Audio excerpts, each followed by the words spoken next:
जो देवेंद्र अहलावत ने कुछ समय तक जानता होगा, इन्हें बेरा होगा कि देवेंद्र अहलावत ने कुछ समय पहले स्टोरी लाई थी जो कि देखने में इसी थी।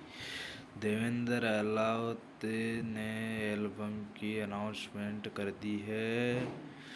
देवेंद्र अहलावत की अनाउंसमेंट इंस्टाग्राम पर पोस्ट करके की है, जो इसमें सभी गानों के नाम है। देवेंद्र अहलावत ने अब की बार रोमांटिक गानों को छोड़कर खुद के चैनल पर ये गाने रिलीज होंगे।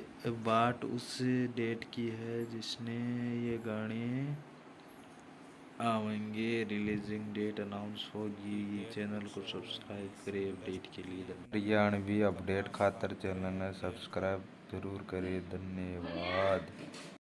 आपको क्या लगता है कमेंट करके ज़रूर बताइए।